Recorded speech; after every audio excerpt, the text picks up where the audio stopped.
coming and speaking with friends.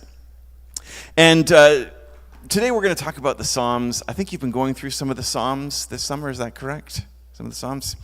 And I love the Psalms. I pray the Psalms and read the Psalms every day. I try and read through the Psalms and pray through the Psalms at least once a month, all 150 Psalms. I try and read them and pray them in different languages if I can, and different translations. I love the Psalms. One night I had a nightmare that the Bible, somehow we lost access to the Bible.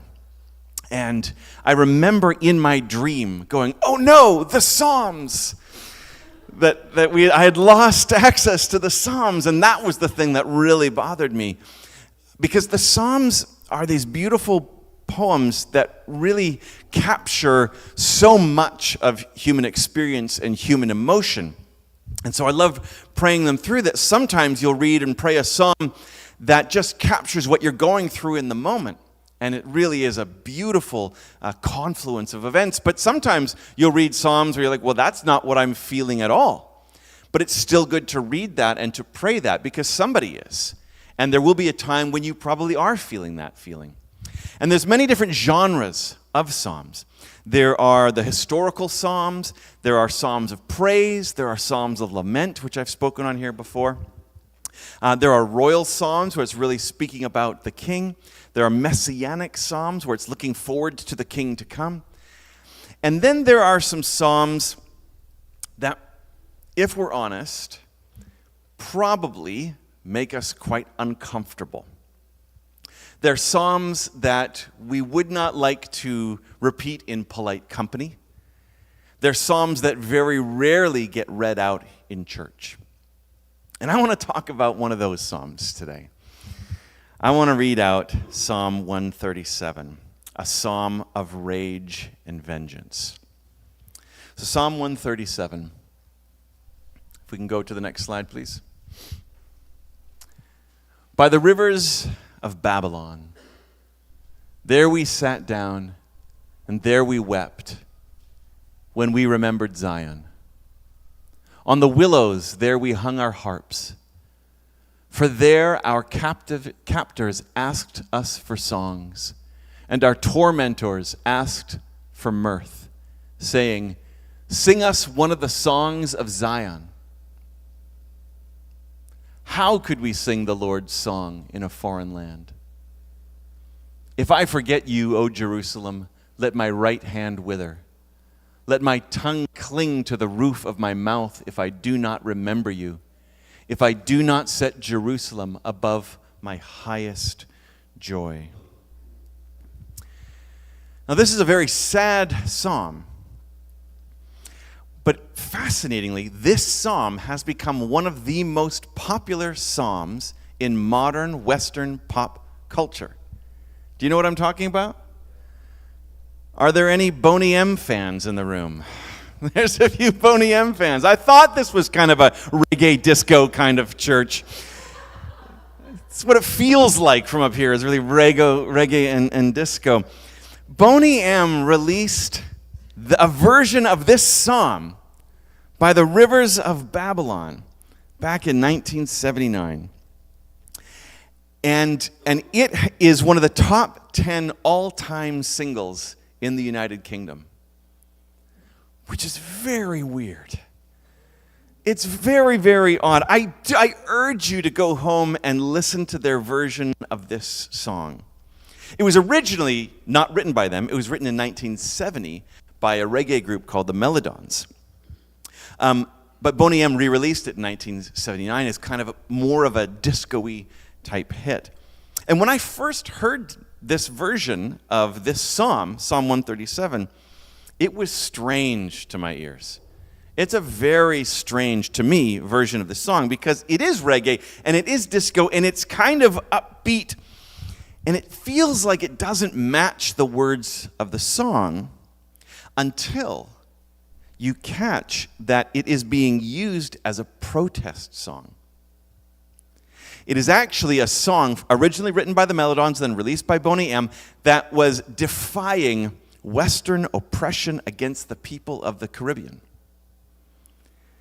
And the members of Boney M were from the islands. They were from Jamaica, Aruba, Montserrat. And they were using this song as a protest for the people of the Caribbean and also just for black people in general. And this is a song for people who had been enslaved, who had been exiled, who had been treated unjustly for generations. Babylon in the reggae world is a stand-in, as it was biblically, is a stand-in for unjust empire. All of the oppression that people are experiencing is basically a shortcut version of that is Babylon. That's the word that's used. And this therefore makes a lot of sense that this song comes out of the reggae world, because the psalm on which it is based is a sad and angry lament. By the waters of Babylon, we lay down and wept. Why? Why were they weeping? Well, Babylon had invaded and destroyed Jerusalem and had taken most of its people into exile. The rest it had massacred. It had looted the temple and their businesses and their home and everything that they had, taken everything they had. Babylon routinely sexually assaulted the people that it conquered. It was the major power in the area. And the people of Israel, the people of Jerusalem, were being kept in captivity far away from their homeland. And they were angry. Very, very angry. As you can imagine, you would be angry. But to make things worse, their captors, their tormentors, the Babylonians, were now demanding, on top of all that, they were demanding that the people of Jerusalem sing songs about Zion. Sing songs about your homeland. Entertain us with the music about the place that you love, the place that we took from you, the place that we despoiled and destroyed. Can you see why they were angry? Wouldn't you be? So we can see why the song Rivers of Babylon is this defiant, angry protest song. That's not the first version, the first pop version of Psalm 137 that I heard, though. There is another version by an artist named Don McLean, who is more famous for writing the song American Pie. People familiar with that song? Bye, bye, Miss American Pie. So on that album, which was really only his one big album, there's a couple good songs on there. I can suggest that you go and listen to it.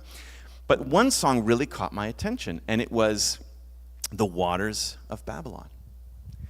And I loved this song. And it's around, and he just basically sings, it's very simply sings it around, and he just goes, by the waters of Babylon, we lay down and wept for thee, Zion. We remember thee, Zion. And that just becomes around. And it's beautiful, and it's haunting. And I fell in love musically with this version of the song. But as I have matured, I realized that socially, historically, culturally, the Boney M version is actually closer to the Psalms. Because Don McLean's version is sad, it is sorrowful. But Boney M's version and the original psalm is not just sad. It isn't just a lament. It has accusation in it. It has rage in it. And it has a desire for unbelievable vengeance in the psalm. It is angry. Let's read the last part of Psalm 137. In just a moment.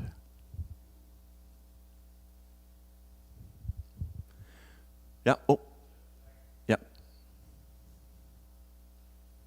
Remember, O Lord, against the Edomites, the day of Jerusalem's fall, how they said, tear it down, down to its foundation. So this was a neighboring nation, a neighboring people who Israel had had all kinds of history with. And on the day when the siege broke Jerusalem and it was coming down, the Edomites were cheering on the destruction of Jerusalem. And so this psalm includes, remember how they were. Remember those people, O Lord. Remember what they did. There's an accusation. And then, O daughter of Babylon, you devastator. Happy are they who pay you back for what you have done to us.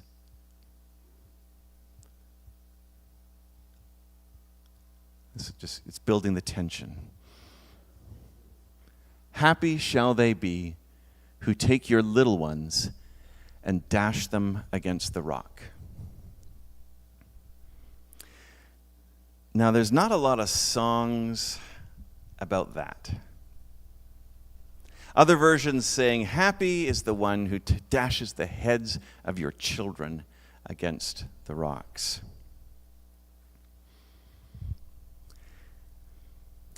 What do we do with that? What do we do with that desire, that level of desire for violent vengeance? So their tormentors are asking for a song, and they gave them this. This is the song they gave them. It's not even really a song. It is absolutely a violent wish to see their captors, including their children, destroyed. Now, presumably, the Babylonians didn't understand Hebrew. So this desire for vengeance in this psalm would have been a hidden sentiment. They wouldn't have known this is what they were singing. Sing us a song of Zion. Okay, we want to kill your children. La, la, la, la, la, la, la. We'll sing you a nice song about it. And they didn't know what they were singing. It's concealed in the music. So is that sentiment in Boney M's song. The anger is concealed within the popular reggae beat. Those who knew, who had lived the history of oppression, would understand the subversive message of that song. Those who didn't, those who hadn't lived it, the oppressors, might just enjoy and buy the music. I remember being in Kentucky once, speaking at a gathering, and there was young adults there, and they had a choir, and this choir got up and they sang this song, and the song they sang was an old spiritual. The spiritual was called Poor Lazarus, and it's about the biblical story of the poor man he's just poor and he's living at the gate of a rich man, and he's so poor, and the rich man is ignoring him, and the dogs come and are licking his wounds, and they both die, and Lazarus goes into glory, or into the bosom of Abraham, they call it, and the rich man goes into a type of Hades, into a type of torment. And that's the story. And so there is a song written by slaves called Poor Lazarus, detailing this. And it was fascinating as I was watching this choir of young white kids in Kentucky singing this song that was written by slaves about their ancestors. That was fascinating. And they had no idea about the history of that song. It was a surreal moment. And I think that's a bit of what's happening as we listen to the reggae disco beats of Boney M. Probably what was happening is the Babylonians were hearing this song by their captives. But now we know what's in the psalm. We know what's there. It's been translated for us. Happy are they who dash the heads of your children against rocks. What do we do with that? And one of the points I want to make is that line, happy are they who dash the heads of your children against rocks, that's biblical. When people ask the question, well, is it biblical? Are we doing something biblical? Well, biblical includes this line, happy are they who dash the heads of your children against rocks. That's biblical. That might not be the only question we want to ask about our conduct. Is it biblical or not? And there are different approaches to what we do with this kind of stuff because this is not the only violent desire for vengeance or violence that's in the Bible. So what are we going to do with it? One approach is we could just ignore it, which is how we mostly do, is we just ignore it. You only read the acceptable bits. It's kind of what I did at the beginning, right? I read Psalm 137, 1 to 6. That's sad. That's the Don McLean version. It's sorrowful, but we can deal with sorrow. We don't want to deal with the other stuff. Don't read out. Don't address the violence. Stick to the nice bits. But the problem is, it's there. It is there. It's biblical, and it's a problem. It's much bigger than the Psalms. Here's the reality. If you want to make a biblical case for violence, if you want to make a biblical case for slavery, if you want to make a biblical case for genocide, you can. You can do it. You shouldn't, but you can. People have, and people do. They continue to do that. You can say God is love, but people can point to this verse and say, well, what about that? Is that love? We can't just ignore this stuff. In the same way that we can't ignore what's going on in our own hearts when those kind of desires rise up in us. I was sharing earlier, we said we're going to talk about rage and vengeance, and someone was just kind of joking and saying, well, what we do with anger, obviously, is we put it into a little, bubble, and we just push it down and just wait until you die. And that's how we deal with our anger, right? That's how the Irish, and I'm Irish, that's how the Irish became wonderful drinkers, is you just take it all in a bubble and push it down and drink it away, right? That's how we do. We actually can't ignore this. Well, there's a second approach that sometimes we take, and it's to co-opt the words, to try and take the words, to make them our own. And I want to suggest this is a bad posture, because we often read these verses and other stories in Scripture from the wrong posture, from the wrong position. See, from the perspective of the exiles who wrote this psalm, this anger is totally understandable. Yeah? It's totally understandable. I'm not saying it's right. I'm saying it's understandable. From the viewpoint of people who've been enslaved, who've had their lands stolen, their children starved or taken or abused or killed or bombed, from the perspective of those who have suffered under apartheid or ethnic cleansing or injustice of every kind, it is completely human and natural to feel this rage and this desire for vengeance. That's how wars happen. That's how wars continue to happen. That's how general strife happens. Is people go, well, those people did this to my family or my ancestors, therefore we must do this to them. And then the next generation, well, those people did that to my ancestors, so I must do that to them. It's vengeance, it's vengeance, it's vengeance, and it keeps on begetting more and more and more vengeance, but it is very, extremely human that we feel that way. And it's often extremely true. They did do those things. And it is often manipulated and leveraged by those in power to get us to do other atrocities, to take vengeance. But this is very understandable and human. And what's fascinating is that the Psalms do not shy away from the expression of that feeling when it comes from the voice of the oppressed, the exiled, the beaten, and the broken. And it must be remembered that much of that kind of messaging in the Bible was written by people who were in exile, who had had everything taken from them. But the question is that our voice? Is that our authentic voice? Christians in the modern West, for most of us, maybe just for many of us, that's not our story. That's not our reality. That's not our voice. We are not the exiled people of Jerusalem. Many of us, in fact, have been in the opposite position, in the opposite posture of those in power. And we have to take that seriously. We have been more Babylon than Israel, more colonial power than enslaved exiles. And so us co-opting and taking that language of rage and vengeance is not appropriate. Now, we might get very, very angry, and we need to talk about how to express that anger feeling, but is it right for us in every moment of anger to go, well, Psalm 137 says it's right to wish for the children of my coworker who has angered me, that I happy would be they who dash the heads of their children against rocks? Of course not. It's absurd.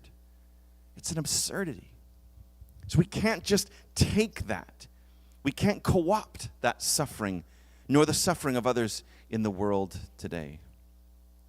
That rage and violence and vengeance is not ours. So then what do we do? Well, we can try some theological gymnastics.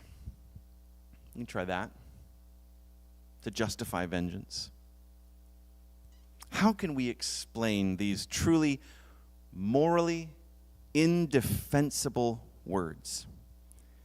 Dash your children against rocks. Now, I assure you that people are doing this today. They are finding ways to say that this is right, that this is okay. Believe me when I tell you that there are teachers, books, seminary courses devoted to explaining exactly why this is justifiable, why the killing of children is justifiable, why it must, in fact, be loving. Because God is love. Therefore, it must be good, somehow, loving, somehow, to want this. And if the need arises, to actually do this.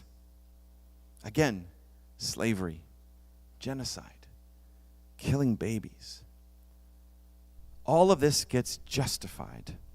The worst abuses in human history have been justified, and they have been justified biblically.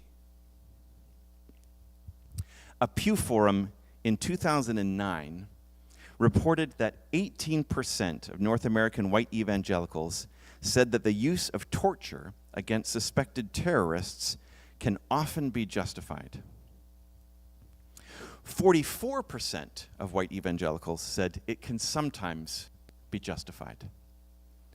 That means 62% of white evangelicals in North America said that torture can be justified. Now, many evangelicals are against it, of course.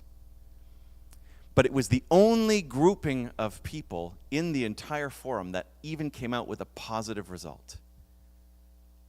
It was evangelicals who said, yes, it is right to so abuse and despoil and humiliate and destroy the body of a child of God. We must be allowed to do this. It is sometimes justifiable. That should horrify us. But let's go deeper. Let's get real current. There is an extremist politician in Israel a few months ago who said, and I'm quoting, "The enemy is not Hamas, nor is it the military wing of Hamas. Every child in Gaza is the enemy. Not a single Gazan child will be left there. There is no other victory."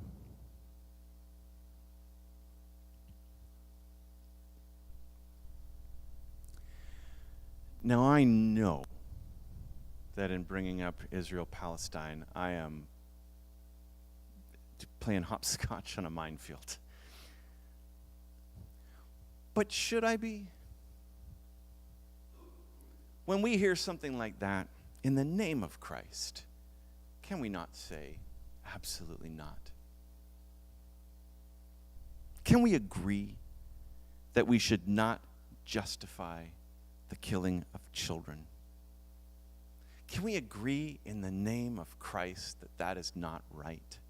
That it's not right when Hamas does it. It's not right when Israel does it. It's not right when Russia does it. It's not right when Canada did it to Indigenous children for generations. It's not right. Can we not confess this? That it's not okay. And again, not as a political or a military thing, but simply as a Christian thing, can we not say that this is not the way of Christ?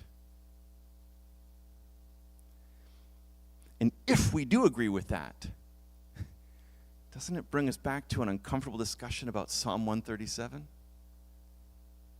If we have a hard time imagining Christ saying that that's what should happen, what do we do with Psalm 137? Well, I just think we have to come back to the words and the way of Jesus. See, the Bible is actually an extremely complicated thing. It really, really is. And it has stuff in there that without help, we're going to get wrong. We need a teacher. We need a rabbi. We have one. Jesus is our rabbi. He is the lens through which we need to read the scriptures. We must not let the Bible interpret Jesus for us. We must let Jesus interpret the Bible for us. That is what happens on the Emmaus Road after his resurrection. He is interpreting the scriptures to his disciples.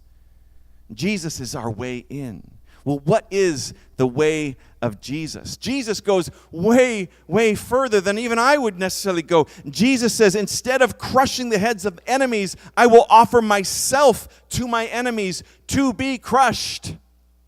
There is no sense in which Jesus says, happy are they who dash the heads of your children against rocks. He says, I am the child of God, and I will be dashed against the rocks for you, my enemies. It is human to say, dash the heads of the children against rocks. It is Christ-like to say, forgive them.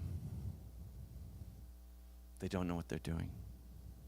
It is human to hate your enemy. It is Christ-like to say, love your enemy.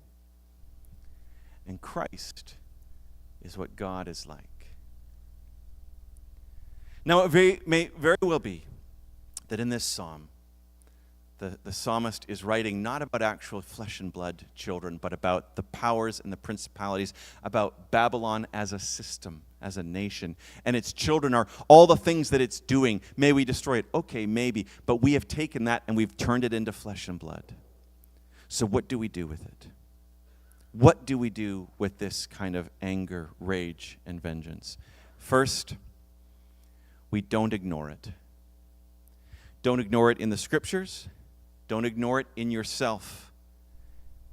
We must feel and acknowledge these things. Have you ever felt extremely angry about something and then went, oh, no, I'm not supposed to feel like that? Anyone ever do that? Yeah. What if instead we were to say, I feel really angry about that? Jesus, would you help me? It is something we can do. We're allowed to do it. And it's better than just ignoring it. Don't co-opt the story. Hear the sorrow and the angers of others. And don't just go, well, that's very much like my situation. No, hear what people have gone through. If you have a chance, listen to Indigenous elders. Listen to their story. Listen to what they have to say about what happened to them. I was in another grouping once where I was speaking alongside an Indigenous elder, and somebody from the group, this was down in Oklahoma, someone from the group said, oh, why do we have to think about all the stuff that just happened in history? Why can't we all just be colorblind and just get along with each other as Jesus wants? And my friend was just so gracious, and she said, no, you don't understand. It was my children were taken away. I'm not talking about 120 years ago. My children were taken away. And she says, I'm terrified right now being in this room with 100 white people because you're in between me and the door. And I'm really scared of you. They couldn't grasp that. They didn't know what to do with that. She's like, I'm so scared of you, but Aaron says you're okay. I'm like, I do not vouch for these people. I can't. I don't know if they're okay or not. He says you're okay, so I'm here. Her grace and wisdom was profound. Listen to people who have walked through that, who have every understandable right to be enraged and wanting vengeance, and yet are speaking wisdom and grace into the world. Listen. Don't seek vengeance, but we can pray this prayer. We can pray this prayer against the powers and the principalities, the systems that oppress our world, militarism, the greed, the vengeance, the violence, those kind of systems that are destroying the very children of God. We can pray against it. I pray against them regularly. I pray that they are overthrown and cast down, and that all of their children, all of the things that would come out of these powers and these principalities, these organizations, these demonic forces would be destroyed, would be overturned. And I can do that because that is the way of Christ. Christ was violent. Who was he violent to? When he cast unclean spirits out of children and other people, he was violent towards them. He said, "Get out," and they got out. Where else was he violent? He was violent in the temple. He was violent at the overturning of this system which was hurting people and destroying people, and he drove the moneylenders out, and the same word is used for his driving the moneylenders out as is used for his driving the demonic spirits out. He is exorcising the temple. We can pray against the systems, against the powers, against the principalities, and we can pray in confidence because it says that Jesus has overcome them. He has defeated them, and he's put them at his feet. He's humiliated the powers and the principalities. We can pray with confidence in that. But we cannot pray or act this out against human children, the children of God, and call it Christ-like. I have a friend I met in Syria who said he'd become a believer when he was a child, and he'd heard the teaching of Jesus that he should pray for his enemy. Pray for his enemies. And so he said to me, that is why every single day I pray for Israel. And there was a jarring moment. He said, because it's not just theoretically. They have sent rockets into my hometown many times. They are quite literally my enemy, militarily, politically, culturally. They are my enemy. They've killed people that I know and love. But I am told to pray for my enemies, so I pray for them. But it goes even deeper than that, because in that grouping, they were asking, how do we pray for ISIS? This particular church was on the list. They knew that people had their names on a list, and they were wanting to come and kill people in this church. And I was telling them the story of Paul and Ananias, where Paul is heading towards Damascus in Syria, and he gets met by the Lord, and he's blinded, and he's stumbling towards Damascus. And I said, can you imagine, somehow I lost my head here. I said, can you imagine hearing that somebody was heading towards Damascus wanting to kill you? And all of them said, yeah, we can. We can just about imagine that. They lived in Damascus. They knew that people were trying to come and kill them. And he said, and God told Ananias, go out and meet this Saul and welcome him in. And Ananias was scared to do it because Saul wanted to come and kill him.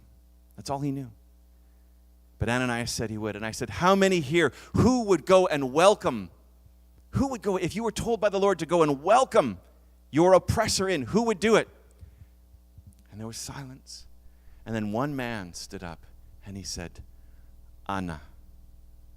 And Ana in Arabic is I. And then one by one, all the members of this Syrian church, whose names were on the hit list, stood up and just said, Ana, Ana, Ana, Ananias. They are modern Ananias. They have internalized and are embodying the way of Christ in so many ways, but in particular in the way of love towards your enemy. I want to end just by putting up the words of the Boney M song. We can get it up there. This is the first verse. By the rivers of Babylon, there we sat down. Yeah, we wept when we remembered Zion. when the wicked carried us away in captivity, required from us a song.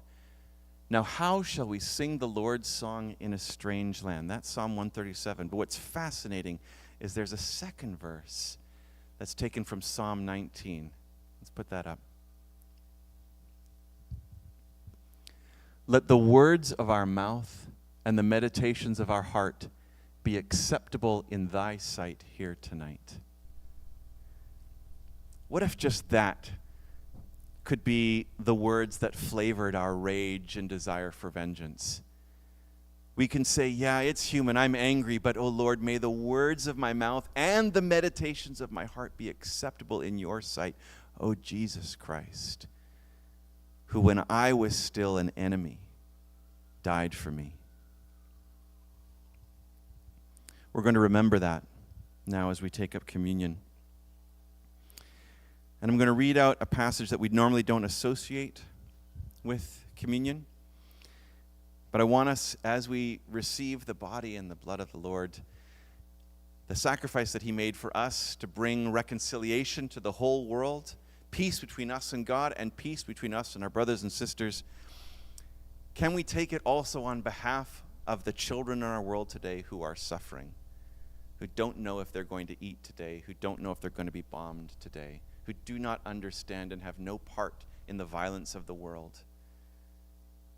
Can we care for their body, for their flesh, for their blood today, as we remember the body and the blood of our Lord? Then little children were brought to Jesus for him to place his hands on them and pray for them. But the disciples rebuked those who brought them.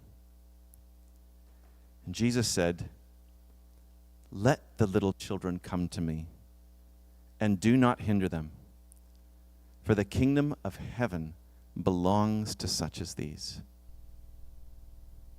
When he had placed his hands on them, he went on from there. Let's receive the body and the blood together.